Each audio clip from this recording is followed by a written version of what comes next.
नमस्कार बच्चों,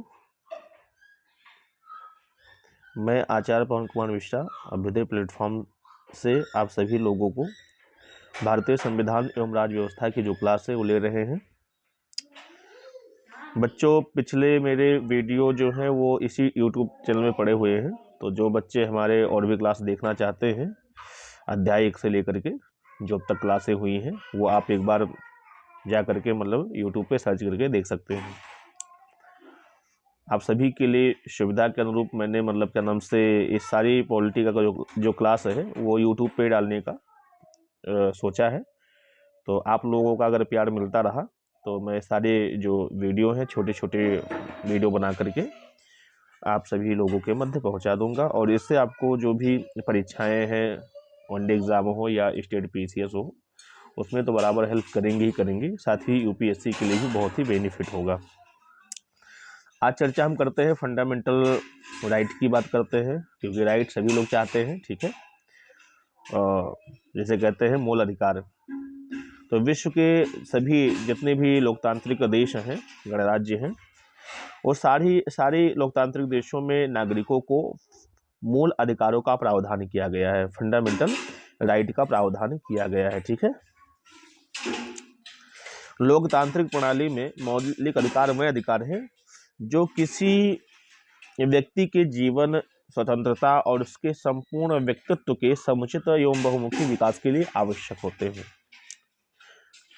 इन अधिकारों को मौलिक अधिकार इसलिए कहा जाता है क्योंकि इन अधिकारों का संविधानों में प्रमुखता से क्या नाम से स्थान दिया गया है। ठीक है, संवैधानिक संशोधन की प्रक्रिया के अतिरिक्त इसमें किसी प्रकार का संशोधन नहीं किया जा सकता है। ठीक है, और ना ही राज्य द्वारा इन अधिकारों पर पूर्णतया या आंशिक रूप से अंशतः नियंत्रित किया जा सकता है। संविधान के मौलिक ढांचे के अंतर्गत ये आते हैं। सिद्धांततः जो है मौलिक अधिकारों का अर्थ है परिसीमित। ठीक है, प्रशासन, परिसीमित प्रशासन, अर्थात कार्यपालिका और विधानमंडल की तानाशाही की प्रवृत्ति पर नियंत्रण रखना, प्रतिबंध लगाना। ठीक है, तो चाहे विधानमंडल हो या तानाशाही पर हो, तो इन दोनों की प्रवृत्तियों पर क्या है कि प्रतिबंधित करना या प्रतिबंध लगाना। ठीक है, यही उद्देश्य है, और जो हमारे नागरिक हैं उन नागरिकों के लिए अधिकार जो है वो प्रदान करना। सर्वप्रथम भारत में मौलिक अधिकारों की मांग 1895 ईस्वी में की गई थी। ये मांग 1791 में अमेरिका संविधान के अधिकार पत्र से प्रेरित था। ठीक है, तो अगर यह प्रश्न आ जाए कि फंडामेंटल जो राइट है, मूल अधिकार है, इसका मांग सर्वप्रथम कब किया गया था, तो वर्ष 1895 ईस्वी में किया गया था। और ये प्रेरित किससे था, तो ये प्रेरित था 1791 में जो अमेरिकी संविधान का अधिकार पत्र था उससे प्रेरित होकर यह मांग रखा गया था। वर्ष 1915 में एनी बेसेंट, एक मिनट बेटा,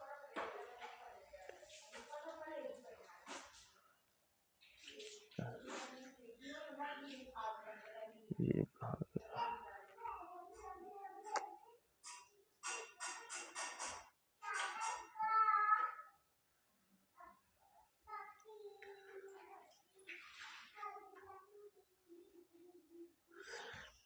वर्ष 1915 में एनी बेसेंट द्वारा होम रूल आंदोलन के दौरान मूल अधिकारों की मांग की गई थी। 1925 में कॉमनवेल्थ ऑफ जो इंडिया बिल था, कॉमनवेल्थ ऑफ इंडिया बिल, इसमें भी अधिकारों की, मूल अधिकार की मांग की गई थी। वर्ष 1927 में भारतीय राष्ट्रीय कांग्रेस ने जो मद्रास में अधिवेशन किया था उसमें मूल अधिकारों की घोषणा की गई थी।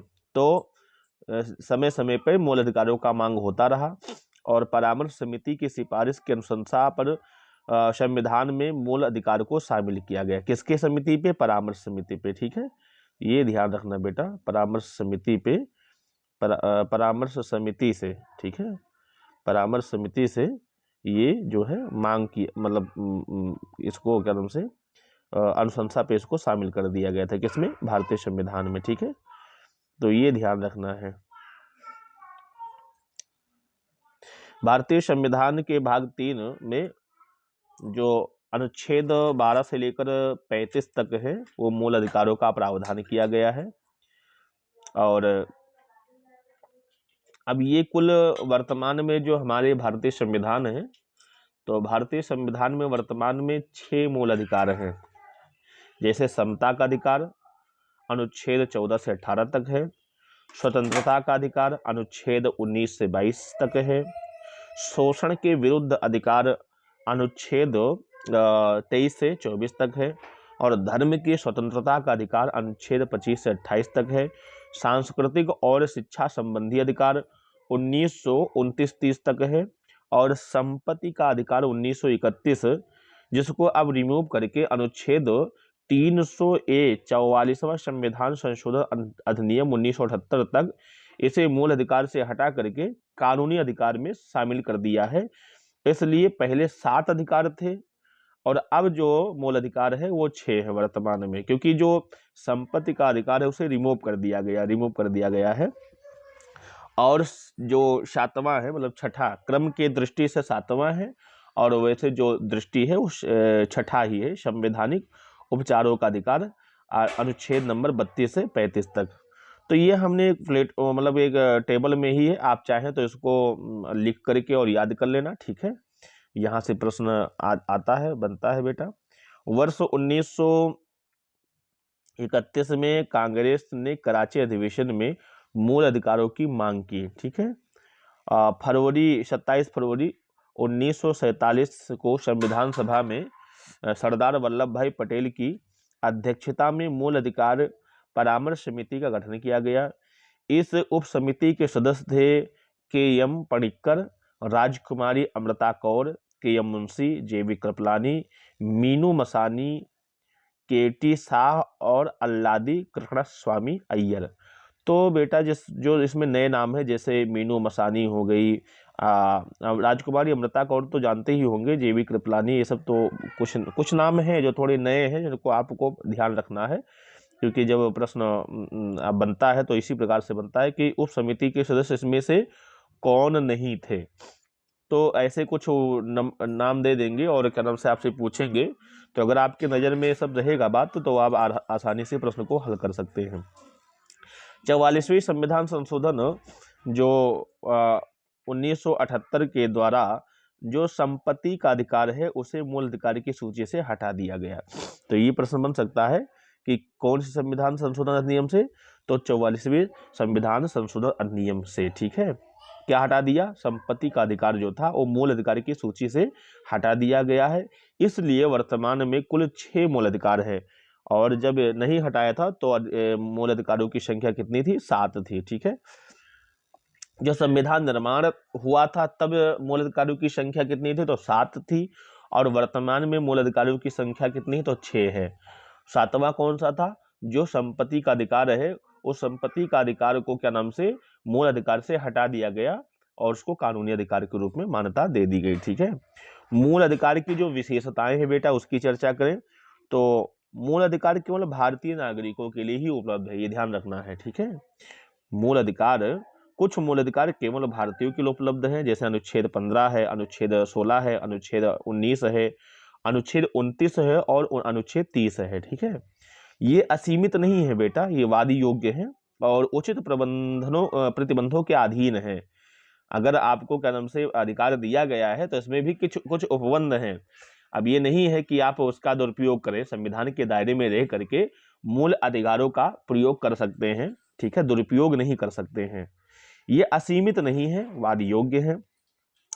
और राज्य जो है, राज्य के मनमानी की कार्यवाही के विरुद्ध उपलब्ध है। इसलिए मूल अधिकार जो है राज्य की मनमानी को रोकने के लिए बनाया गया है कि राज्य आपके ऊपर क्या नाम से मनमानी ना कर सके।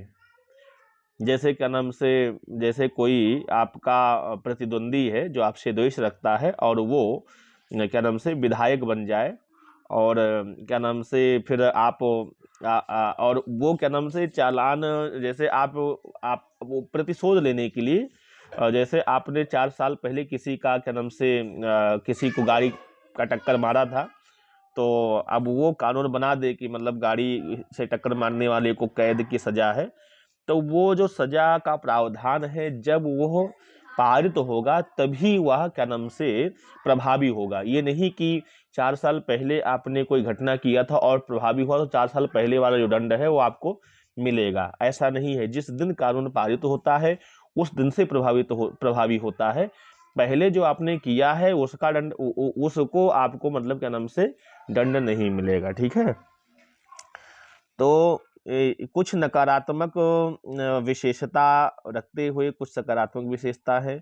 मूल अधिकार जो है वो अस्थायी नहीं है, इन्हें संसद द्वारा संशोधित किया जा सकता है। भारतीय संविधान का जो मतलब संसद के द्वारा इसे संशोधित किया जा सकता है। अनुच्छेद जो 358 के अनुसार अनुच्छेद 19 को केवल युद्ध में, बाह्य आक्रमण में, युद्ध में, केवल युद्ध में, ठीक है, केवल युद्ध में बाह्य आक्रमण के आधार पर लगाए गए आपातकालीन के दौरान ही निलंबित किया जा सकता है।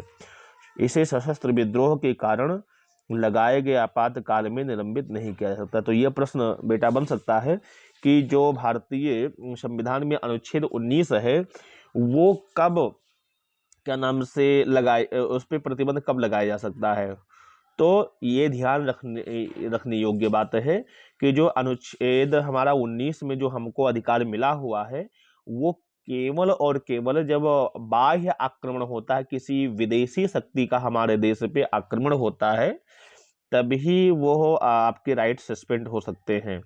अगर सशस्त्र विद्रोह है या और तरीके से क्या नाम से आपातकाल लगा है तो ये अधिकार आपके समाप्त नहीं होंगे, ठीक है।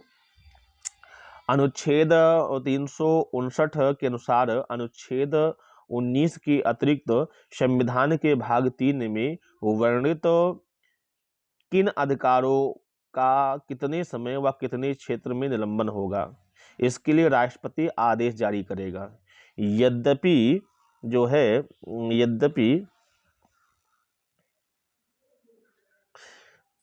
यद्यपि अनुच्छेद 20-21 को राष्ट्रीय आपातकाल के दौरान भी निलंबित नहीं किया जा सकता है, ठीक है। तो आर्टिकल जो 20 है और 21 है, अगर राष्ट्रीय आपातकाल भी लग गया है तो इसको निलंबन नहीं किया जा सकता है, ये ध्यान रखने की योग्य बात है बेटा। मूल अधिकारों की सीमाएं, तो अनुच्छेद 31 को संपत्ति आदि के ग्रहण के लिए प्रदान करने वाले कानूनों की रक्षा। अनुच्छेद 31 ख नवी अनुसूची में शामिल होने वाले कुछ अधिनियमों और विनियमनों का विधिमान्यकरण है। अनुच्छेद 31 का गौ है कुछ नीति निर्देशक तत्वों को प्रभावी करने के लिए करने वाले जो कानून है, कानूनों की रक्षा करना। और अनुच्छेद नंबर जो 34 है, ये सेना जैसे कदम से मार्शल लॉ लग गया, तो मार्शल लॉ जब सैन्य शासन लागू होता है, सैन्य कानून लागू होता है, तो उस पर मूल अधिकारों का निर्बाधन के लिए है। तो इस प्रकार से अधिकांश मूल अधिकार स्वयं प्रवर्तित होते हैं, वहीं कुछ मूल अधिकारों को विधि या कानून के द्वारा प्रभावी बनाया जाता है। इस तरह के कानून भारत की एकता हेतु संसद द्वारा बनाए जाते हैं, ना कि राज्य के विधान मंडलों द्वारा। ऐसा इसलिए ताकि पूरे देश में जो है वो एकता बनी रहे, ठीक है। मूल अधिकार बेटा, तो मूल अधिकार जो है समता का अधिकार की बात करें तो अनुच्छेद 14 से 18 तक है। तो अनुच्छेद 14 में विधि के समक्ष समानता और विधियों का समान संरक्षण, मतलब विधि मतलब भारतीय संविधान में क्या नाम से संविधान में के अनुसार सभी लोग बराबर हैं और सबको समान संरक्षण प्राप्त है। मूल वंश धर्म हो गया, जाति हो गया, लिंग मतलब जैसे स्त्री पुरुष क्या नाम से जो थर्ड जेंडर है, ठीक है, या जन्म स्थान, इसके स्थान पर मतलब धर्म के आधार पर, मूलवंश के आधार पर, जाति के आधार पर, लिंग के आधार पर या जन्म स्थान के आधार पर किसी भी राज्य में, किसी भी देश में, प्रदेश में विभेद का प्रतिषेध मतलब भेदभाव नहीं किया जाएगा। आप चाहे उत्तर प्रदेश के हैं, एमपी में जाकर रहने लगे, राजस्थान में जाकर के रहने लगे, हिमाचल प्रदेश में जाकर रहने लगे या तमिलनाडु में जाकर रहने लगे, कहीं भी आप रह सकते हैं। आपका वहाँ पे आपसे किसी प्रकार का कोई भेदभाव नहीं करेगा। ये भारतीय संविधान के अनुच्छेद 15 में वर्णित है।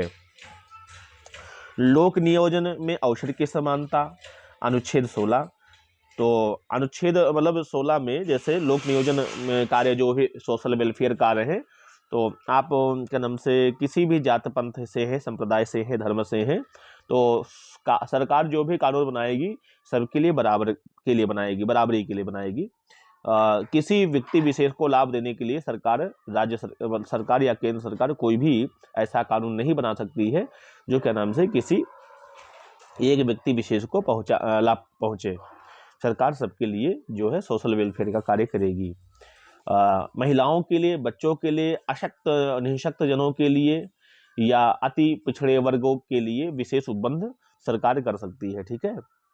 लोक नियोजन के विषय में अवसर की समानता जो है वो आपने सुना है। अब अस्पृश्यता का अंत, अनुच्छेद 17।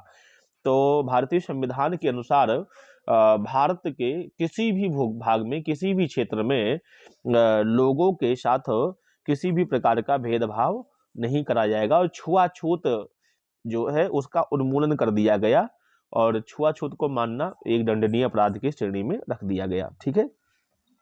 अनुच्छेद जो 18 है उसमें उपाधियों का अंत कर दिया गया। ठीक है। जैसे पहले ब्रिटेन राजशाही जब होता था तो उसमें उपाधियां प्राप्त होता था, तो ऐसे क्या नाम से इन उपाधियों का अंत कर दिया अनुच्छेद में 18 में। लेकिन जैसे कुछ क्षेत्र हैं जहाँ पे उपाधियां मिलती, जैसे सैन्य जो है सब क्या नाम से सैन्य शासन में और शिक्षा क्षेत्र में कुछ उपाधियां, जैसे डॉक्टर की उपाधि हो गई, मेजर की उपाधि हो गई, कर्नल की उपाधि हो गई, ब्रिगेड की उपाधि हो गई, तो वो अपवाद के रूप में है। ठीक है। और भारत रत्न हो गया, पद्मश्री, तो ये जो आपको पुरस्कार मिलता है, उपाधियों का अंत कर दिया गया। अब आ जाए क्या नाम से, एक मिनट,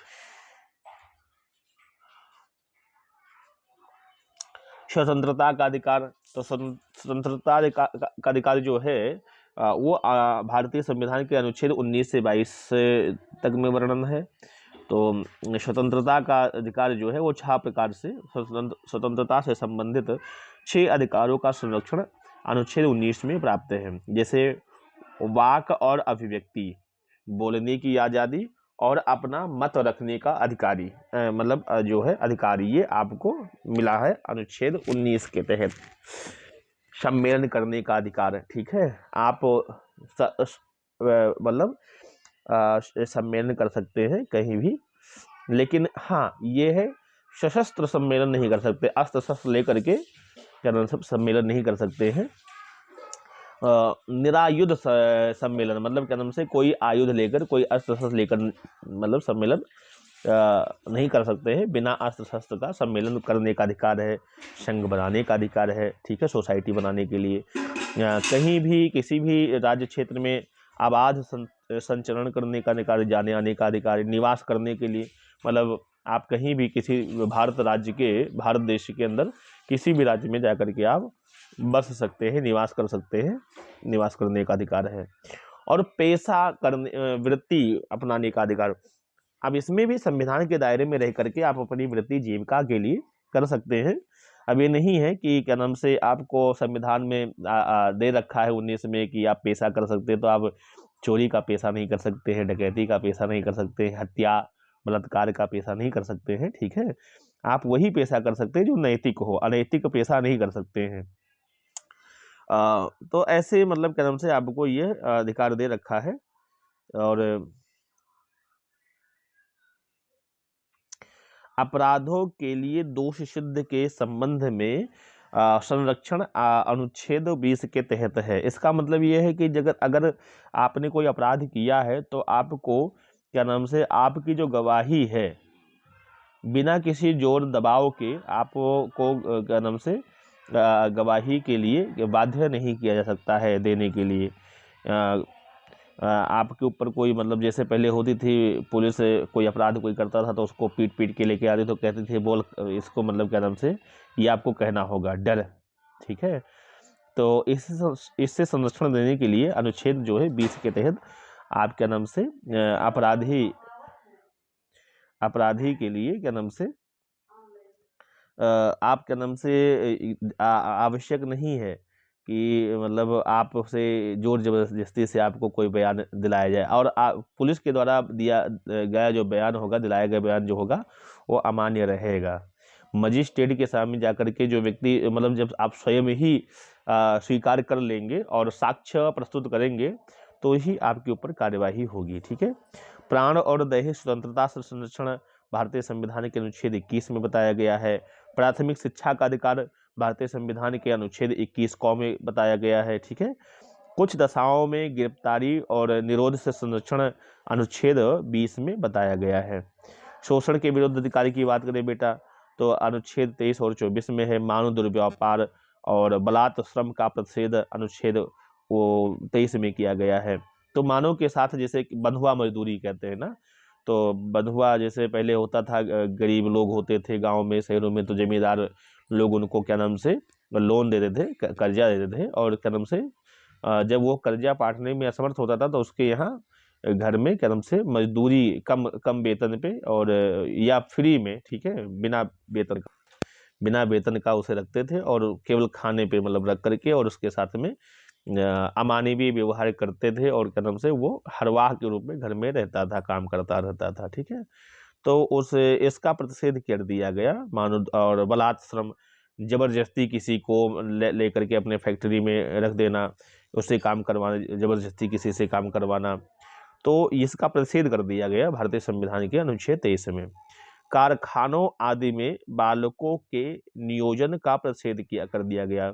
आप कभी जाएंगे इंडस्ट्रियल एरिया में तो उसमें लिखा होगा कि 16 वर्षों तक 16 वर्षों तक बच्चों को क्या से काम प्रवेश वर्जित।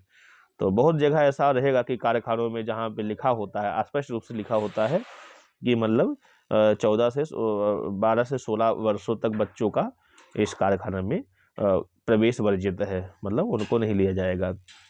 धर्म की स्वतंत्रता का अधिकार की बात करें बेटा तो अनुच्छेद 25 से 28 तक है।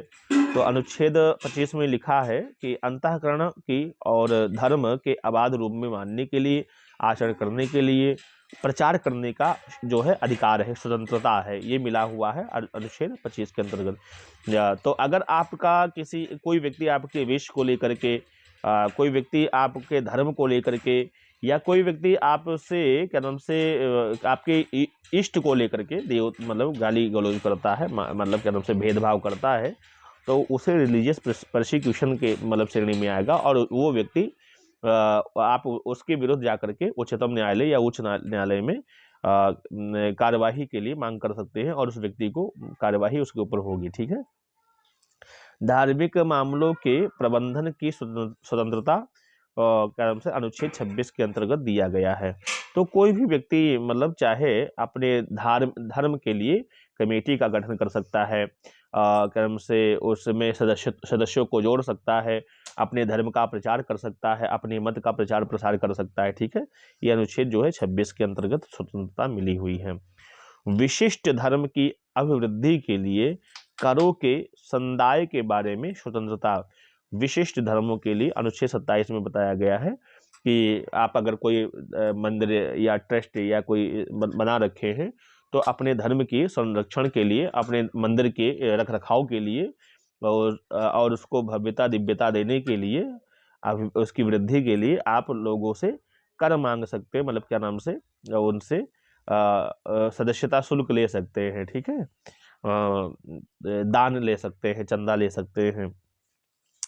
किसी भी शिक्षण संस्थानों में धार्मिक शिक्षा, धार्मिक उपासना में उपस्थित होने के बारे में स्वतंत्रता जो है अनुच्छेद 28 में बताया गया है। तो देखो बेटा, जो शिक्षण संस्थान हैं वो 2 प्रकार से होते हैं, 3 प्रकार से होते हैं। एक तो पूर्ण रूप से सरकार के द्वारा प्रायोजित होते हैं, जो सरकार से मतलब शिक्षण संस्थान होते हैं, इसे कहते हैं गवर्नमेंटेड। तो जहाँ सरकारी शिक्षण संस्थान है वहाँ पे किसी भी प्रकार के धार्मिक शिक्षा प्रदान नहीं किया जाएगा, ठीक है।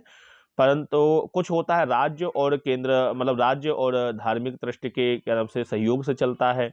तो वहाँ पे राज्य मतलब वो जो ट्रस्ट जिस माध्यम से चला रहा है, अगर सरकारी अनुदान दे रहा है तो वो अपना कुछ जो है उपबंध कर सकता है, मतलब धार्मिक शिक्षा के बारे में कुछ मतलब क्या नाम से अपना कर सकता है। परंतु जो पूर्ण रूप से शिक्षण संस्थान जो है सोसाइटी या ट्रस्ट या वेलफेयर चलाते हैं, तो वहाँ पे क्या नाम से जो है वो अपना धार्मिक शिक्षा दे सकते हैं, जैसे गुरुकुल की स्थापना करना, ठीक है, मदरसे की स्थापना करना। तो ऐसे मतलब क्या नाम से वो अपना कर सकते हैं। सांस्कृतिक शिक्षा संबंधी अधिकार 19 अनुच्छेद 29 और 30 में बताया गया है। भाषा, लिपि और अल्पसंख्यक वर्गों की संस्कृति का संरक्षण करने के लिए अनुच्छेद 19-29 बताया गया है। तो यहाँ अल्पसंख्यक का मतलब मुस्लिम नहीं है, अल्पसंख्यक ईसाई भी आते हैं अल्पसंख्यक की श्रेणी में, और अल्पसंख्यक की श्रेणी में बौद्ध भी आते हैं, जैन भी आते हैं, जो भी मतलब क्या नाम से जिनकी संख्या बहुत कम है देश में, ऐसे लोगों को अल्पसंख्यक श्रेणी में रखा गया है। और उन लोगों के लिए भाषा, लिपि की संरक्षण करने की व्यवस्था की गई है, ठीक है। अल्पसंख्यक वर्गों के हितों का संरक्षण करने के लिए अनुच्छेद जो है 29 बताया गया है। शैक्षणिक संस्थानों की स्थापना करना, प्रशासन करना, यह अल्पसंख्यकों के वर्गों का अधिकार अनुच्छेद 30 में बताया गया है। और जो अनुच्छेद 32 जो है वो संवैधानिक उपचारों का अधिकार, मूल अधिकारों को प्रवर्तन कराने के लिए सर्वोच्च न्यायालय जाने का अधिकार, संविधान के मूल ढांचों के सिद्धांत, यह अनुच्छेद जो है 32 में बताया गया है। अब बेटा जो मूल अधिकार और संवैधानिक प्रावधान है ये इसकी चर्चा करें तो अनुच्छेद जो 12 है ये राज्य शब्द को परिभाषित करता है, जिसमें सरकार, संसद, सरकार और राज्य की विधायिका, सभी स्थानीय प्राधिकरण अर्थात नगर पालिकाएं हो गई, पंचायत हो गया, जिला बोर्ड हो गया, सुधार संस्था हो गया, आदि जितने भी अधिकरण हैं, प्राधिकरण हैं, जितने भी प्राधिकरण हैं, उन जो भी मतलब चाहे संवैधानिक हो या गैर संवैधानिक हो, ठीक है, गैर संवैधानिक हो, जैसे ELIC हो गया NGO, ठीक है, ONGC हो गया, सेल हो गया, इन सब का मतलब अनुच्छेद जो है वो 12 के अंतर्गत संरक्षण किया गया है, ठीक है, संरक्षित किया गया है। उच्चतम न्यायालय के अनुसार किसी निजी निकाय या राज्य में एक उपकरण काम करने वाली संस्था जो है वो अनुच्छेद 12 के तहत परिभाषित राज्य की परिभाषा के अंतर्गत आती है। अनुच्छेद 13 की बात करें तो सब क्लास 1 में लिखा है, 13 के मतलब उपधारा 1 में ऐसी सभी विधियां जो किसी मूल अधिकारों के साथ असंगत या उल्लंघन करती हैं तो वह शून्य हो जाएंगी। जैसे विधि शब्द का निरूपण करता है संसद या राज्य विधानसभा द्वारा बनाई गई अस्थायी विधियां, राष्ट्रपति या राज्य के राज्यपालों द्वारा जारी की गए एक अध्यादेश जैसी होती है, चाहे वो राज्यपाल हो या राज्य मतलब राष्ट्रपति। जो अध्यादेश होता है वो अस्थायी विधियां हैं, प्रत्यायोजित विधान के प्रति सांविधिक साधन, जैसे आदेश हो गया, नियम हो गया, उपविधि हो गया, विनियमन हो गया, अधिसूचना, विधि के गैर विधायी स्रोत जैसे रूढ़ि या प्रथा जो विधि को प्रभावित करती हैं। तो विधि शब्द जो है ये निरूपित किया गया। विधि शब्द का जो परिभाषा है, शब्द है, इसकी व्याख्या है, ठीक है, आप इसे नोट कर लेना। मूल अधिकारों का उल्लंघन होने पर अदालतों में चुनौती दी जा सकती है। ऐसी विधि को अवैध घोषित किया जा सकता है, ठीक है, अवैध घोषित किया जा सकता है। अनुच्छेद 13 का सब क्लास 2 में न्यायिक पुनरावलोकन जिसे कहते हैं जुडिशियल रिव्यू अनुच्छेद 13 को घोषित करता है कि संविधान संशोधन कोई विधि नहीं है, इसलिए इसे चुनौती नहीं दी जा सकती है। सर्वोच्च न्यायालय ने केशवानंद भारती मामला जो था 1973 में, उसमें एक अपने जजमेंट में कहा कि मूल अधिकारों के हनन के आधार पर संविधान संशोधन को चुनौती दी जा सकती है यदि वह संविधान के मूल अधिकार जो मूल ढांचा है, बेसिक स्ट्रक्चर है, उसके विरुद्ध हो तो उसे मतलब सर्वोच्च न्यायालय अवैध घोषित कर सकता है।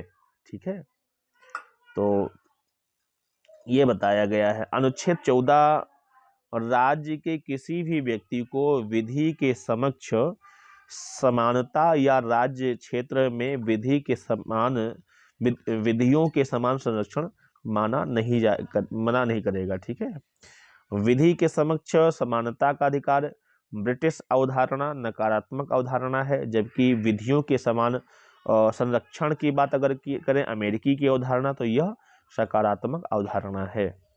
विधि के समक्ष समानता ब्रिटिश अवधारणा अर्थात किसी भी व्यक्ति के पक्ष में किसी भी प्रकार विशेषाधिकारों की अनुपस्थिति साधारण विधि न्यायालय के तहत सभी व्यक्तियों के लिए समान व्यवहार। कोई व्यक्ति विधि से ऊपर नहीं है, कानून से ऊपर कोई व्यक्ति नहीं है, सभी व्यक्ति कानून के दायरे में रह करके ही कार्य करेंगे। विधियों के समान संरक्षण, विधियों का समान संरक्षण अमेरिकी अवधारणा का अर्थ है कि विधियों के द्वारा प्रदत्त जो विशेषाधिकार है और अध्यारोपित दायित्व दोनों में समान परिस्थितियों के अंतर्गत व्यवहार समता। विधि के अंतर्गत सभी व्यक्तियों के लिए समान नियम बिना भेदभाव के सभी के साथ समान व्यवहार होना चाहिए। उपर्युक्त मूल अधिकारों उपर्युक्त जो मूल अधिकार हैं सभी व्यक्तियों जो नागरिकों और विदेशियों दोनों को प्रदान किए जाते हैं। इसमें विधिक व्यक्ति सांविधिक निगम हो गया, कंपनी हो गई, पंजीकृत संस्थाएं सोसाइटियां हो गई, अन्य प्रकार के जो विधिक व्यक्ति हैं वो सब शामिल हैं। AB डाइसी के अनुसार विधि के समक्ष समानता का विचार विधि के शासन रूल ऑफ लॉ के सिद्धांत का मूल तत्व है।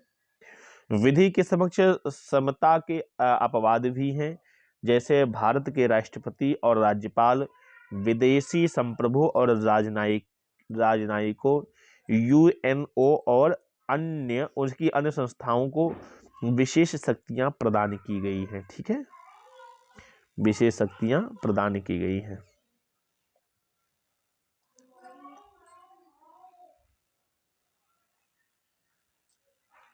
उच्चतम न्यायालय द्वारा अनुच्छेद 31 गौ को अनुच्छेद 14 पर वरीयता प्रदान की गई है।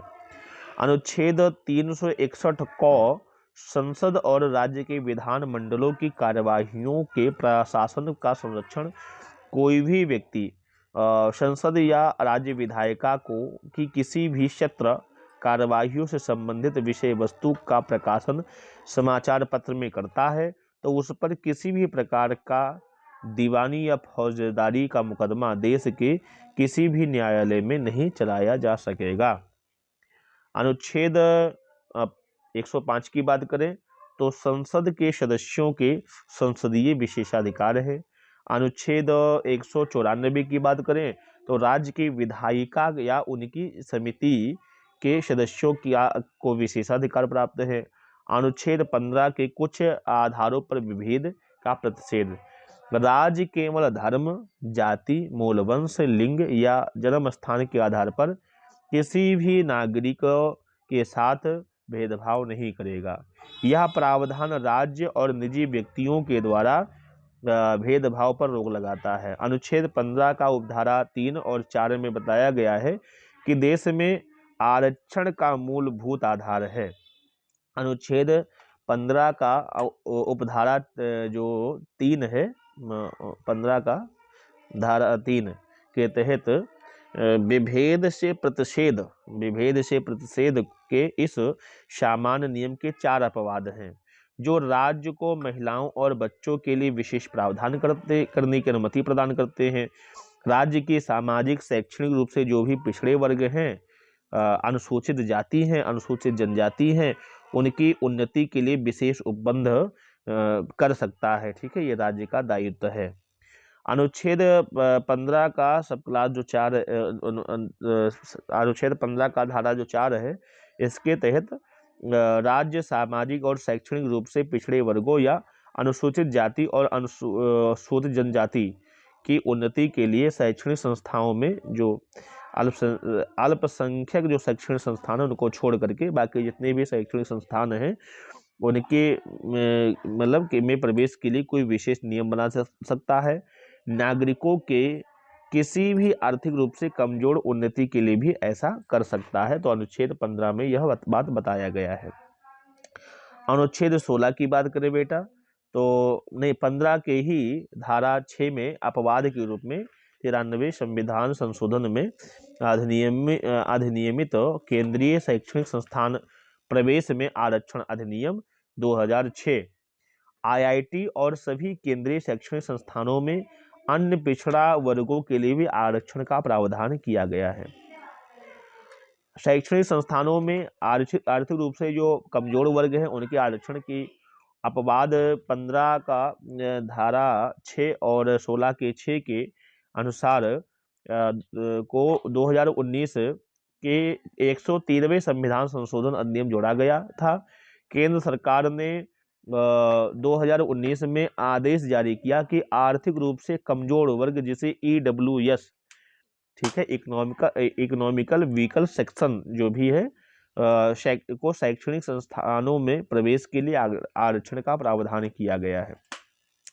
अनुच्छेद 16 की बात करें बेटा, तो राज्य के तहत किसी भी कार्यालय में रोजगार या नियुक्ति के मामले में सभी नागरिकों के लिए अवसर की समानता केवल धर्म, जाति, संप्रदाय, लिंग, वंश, जन्म स्थान या निवास के स्थान पर किसी भी रोजगार या कार्यालय के लिए किसी भी नागरिकों के साथ भेदभाव नहीं किया जाएगा। ठीक है, तो लोक नियोजन में क्षमता के संबंध में 4 अपवाद है बेटा, जब अपवाद भी देख ले। संसद, राज्य या केंद्र शासित प्रदेश या स्थानीय प्राधिकरण या अन्य प्राधिकरण में नियुक्ति के लिए निवास की शर्त का उल्लेख कर सकता है। अभी केवल आंध्र प्रदेश और तेलंगाना में था, ऐसा आंध्र प्रदेश और तेलंगाना में है।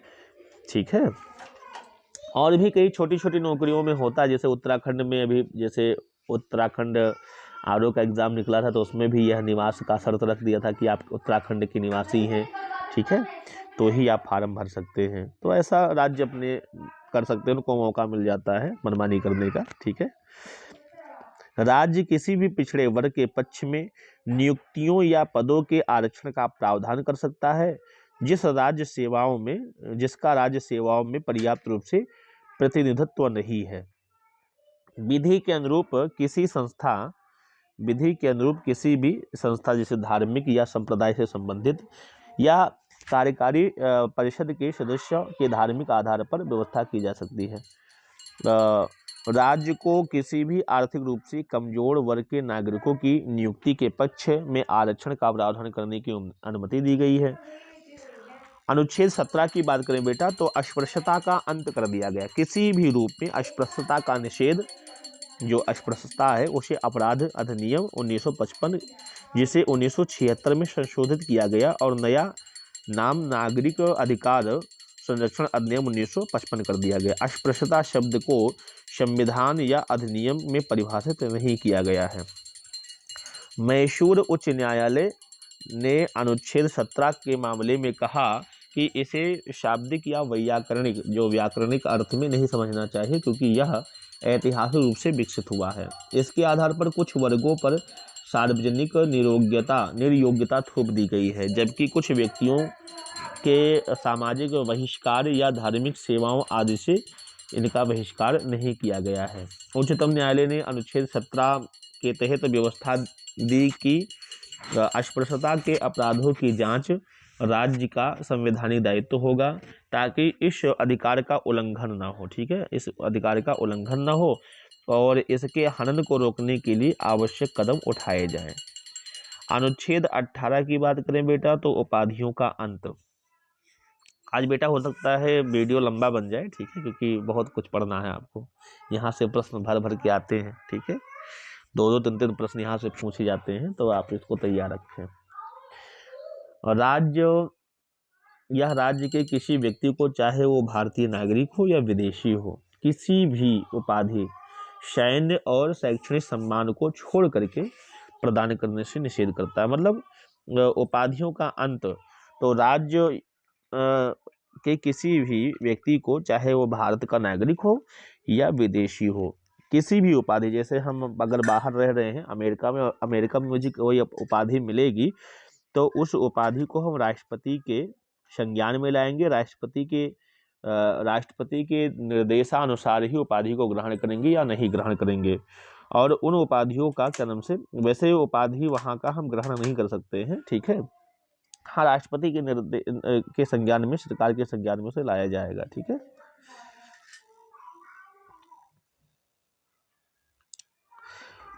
वह भारत के नागरिक को किसी भी विदेशी राज्य से किसी भी उपाधि को स्वीकार करने से निषेध करता है। 1996 में सर्वोच्च न्यायालय ने राष्ट्रीय पुरस्कारों में, जैसे भारत रत्न हो गया, पद्म विभूषण हो गया, पद्म भूषण हो गया, पद्मश्री को संवैधानिक वैधता को उचित ठहराया। सर्वोच्च न्यायालय ने यह कहा कि ये पुरस्कार एवं सम्मानित उपाधि के अनुच्छेद 18 के प्रावधान का उल्लंघन नहीं करते हैं।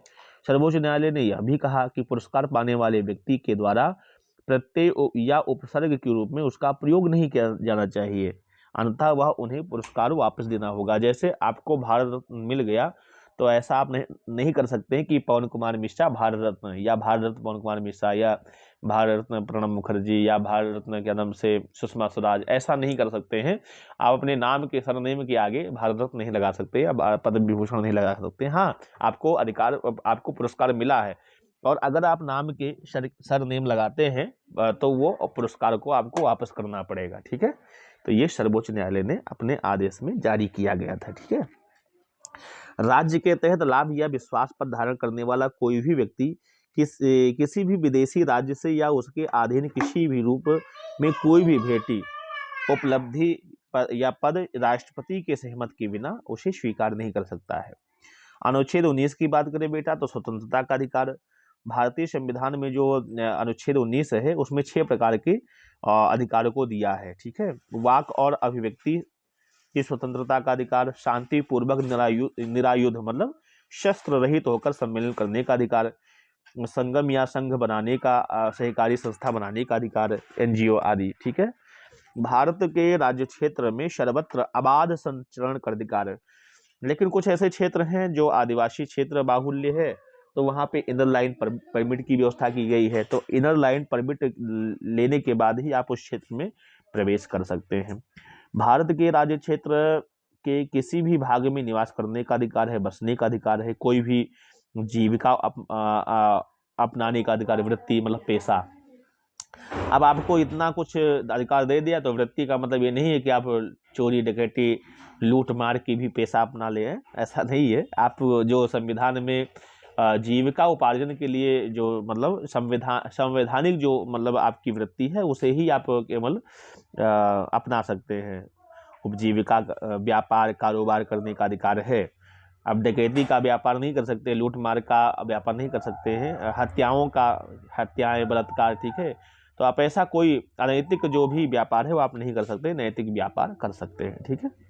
और प्रयुक्त तो छठे अधिकार की रक्षा केवल राज्य के विरुद्ध के मामले में कर सकते हैं, ना कि निजी मामले में। अर्थात तो ये अधिकार केवल नागरिक और कंपनी शेयर धारकों के लिए है, ना कि विदेशियों और कानूनी लोगों जैसे कंपनी या परिषदों के लिए।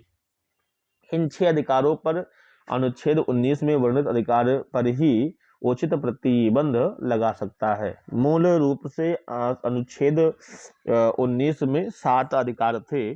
44वीं संविधान संशोधन 1978 के द्वारा संपत्ति का अधिकार अनुच्छेद 91 का धारा 1 उपधारा F से को हटा दिया गया था, जो अनुच्छेद 300 क के अंतर्गत संवैधानिक अधिकार के रूप में संलग्न कर दिया गया, ठीक है, किया गया। अनुच्छेद 19 के तहत अगर बात करें तो वाक और अभिव्यक्ति की स्वतंत्रता का अधिकार। उच्चतम न्यायालय ने वाक और अभिव्यक्ति की अधिकार को स्वतंत्रता के निम्नलिखित रूप में शामिल किया है, ठीक है।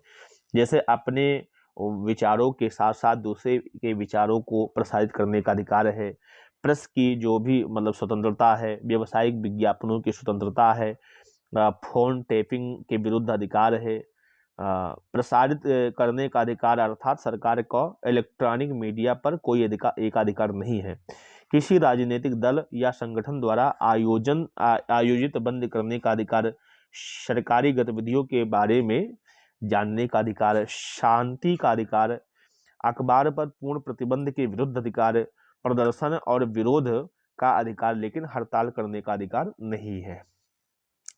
अनुच्छेद 19 धारा 1 के उपधारा क में वाक एवं अभिव्यक्ति की स्वतंत्रता पर राज्य युक्तियुक्त प्रतिबंध लगा सकता है।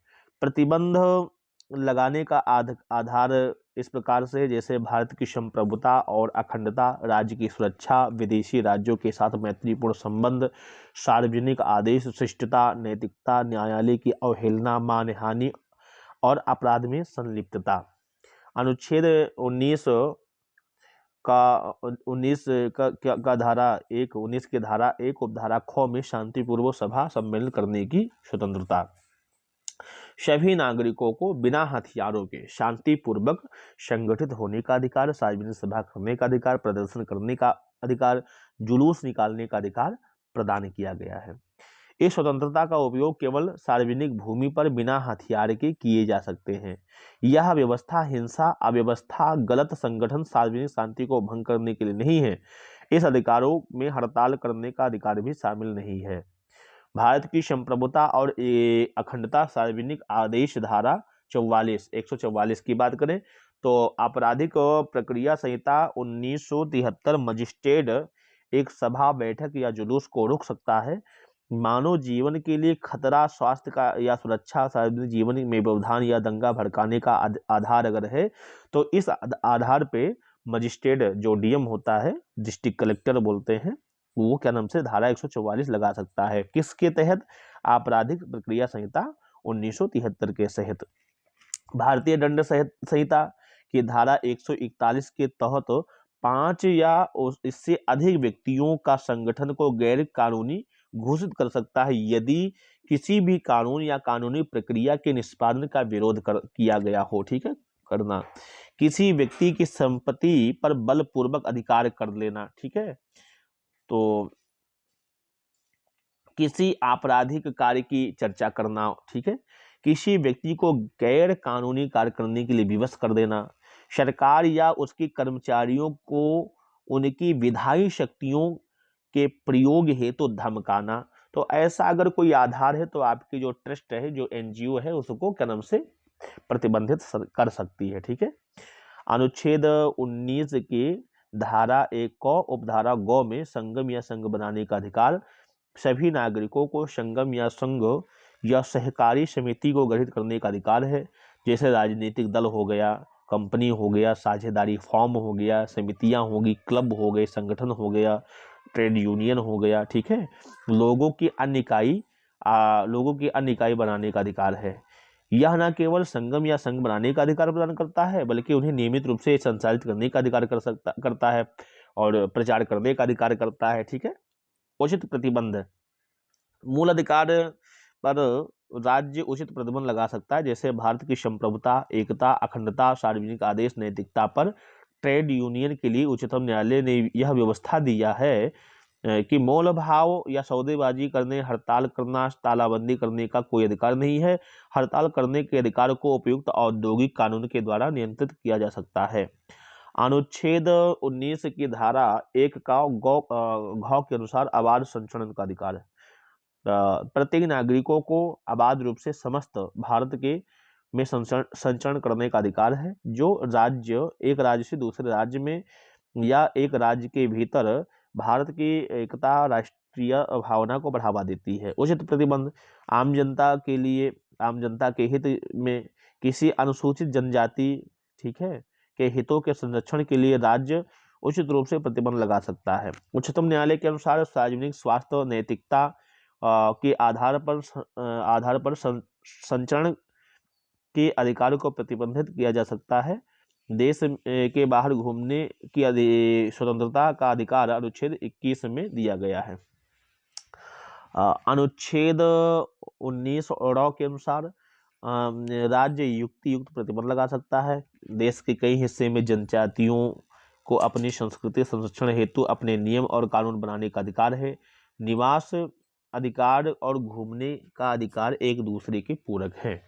अनुच्छेद 19 का धारा 1 का 6 में व्यापार या कारोबार करने का अधिकार, सभी नागरिकों को किसी भी पेशे को अपनाने का, व्यवसाय करने एवं व्यापार शुरू करने का अधिकार है। यह अधिकार बहुत विस्तृत है और यह जीवन निर्वाह हेतु आय से संबंधित है।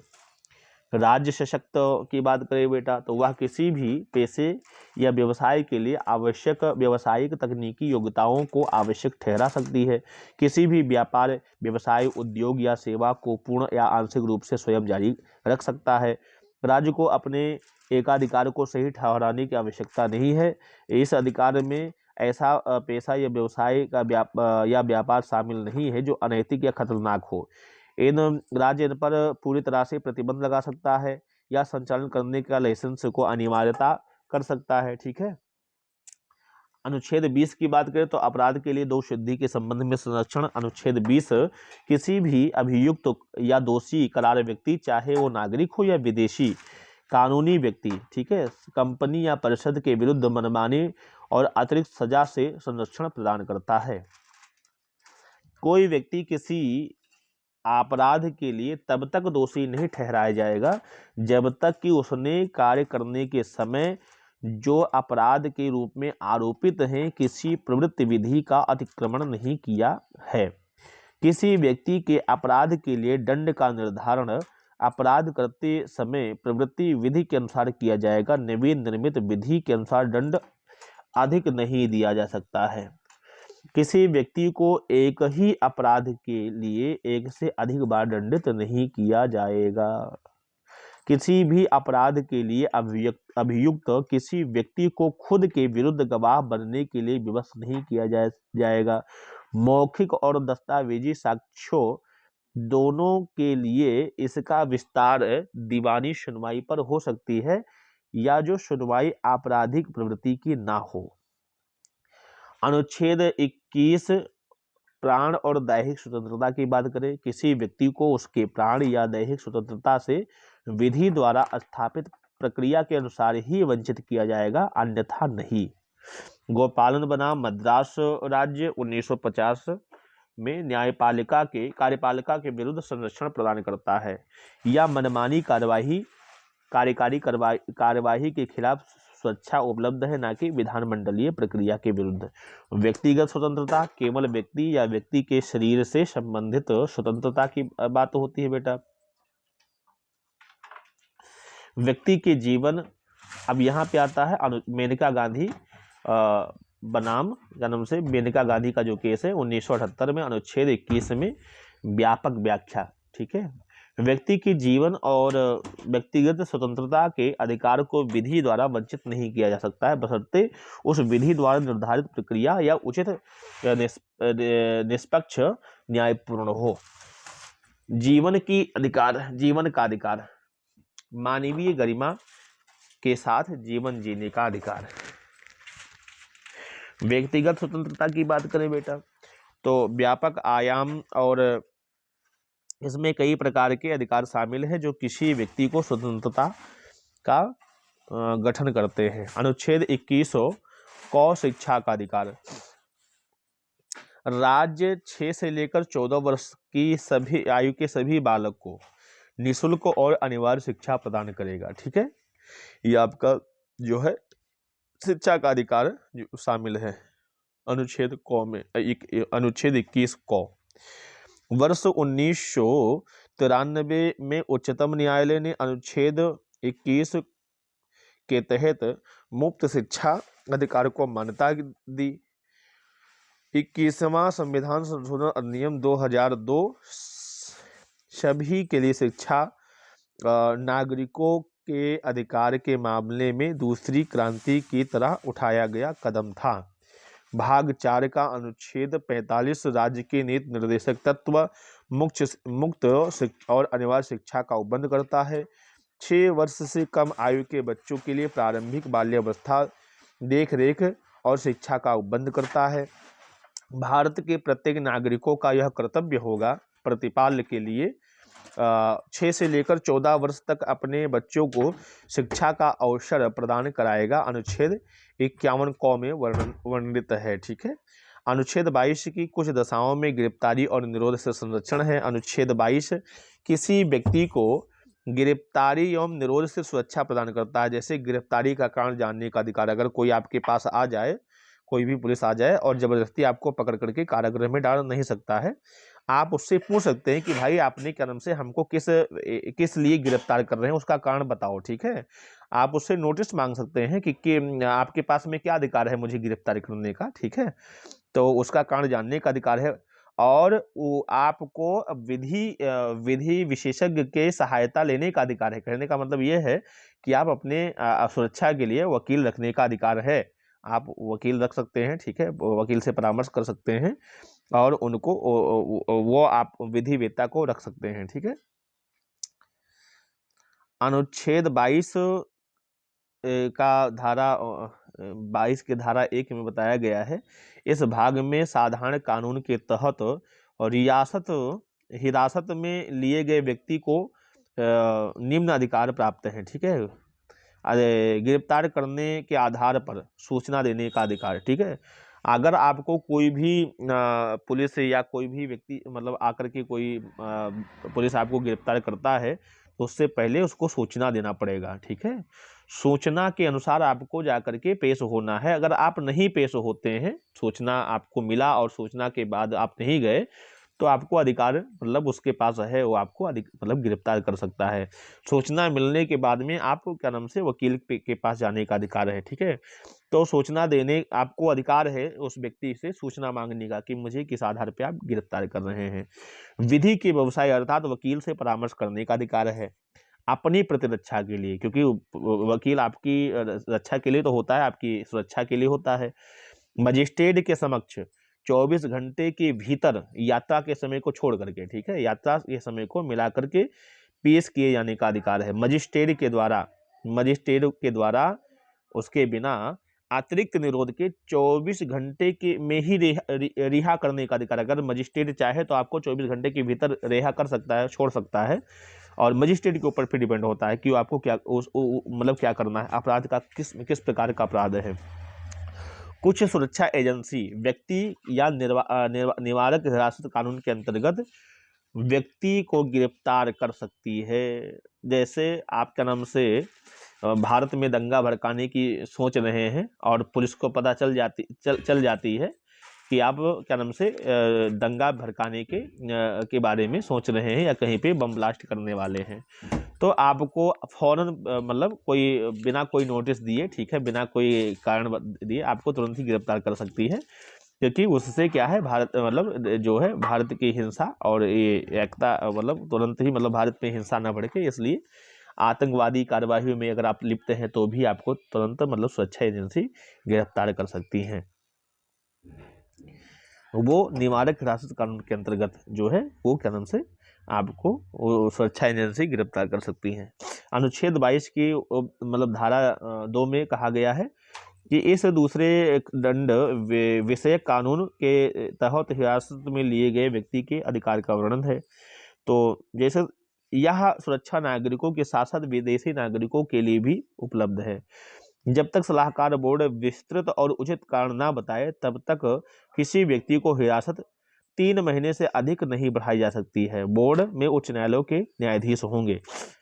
कहने का मतलब यह है कि आपको मतलब इस आधार पे गिरफ्तार कर लिया गया तो मात्र 3 महीने तक ही जेल में डाला जाएगा, उसके बाद में आपको छोड़ना पड़ेगा। अगर मजिस्ट्रेट या हाई कोर्ट का जो जज है वो कहता है कि भाई ये व्यक्ति बहुत खतरनाक है, गंभीर है, इसकी अवधि बढ़ा दिया जाए, तो उस आधार पे आपकी जो सजा है वो बढ़ा दी जाएगी, अन्यथा 3 महीने के बाद में आपको छोड़ दिया जाएगा।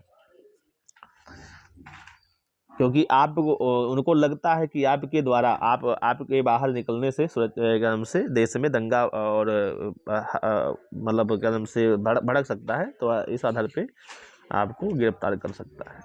ठीक है, सुरक्षा एजेंसियां गिरफ्तार कर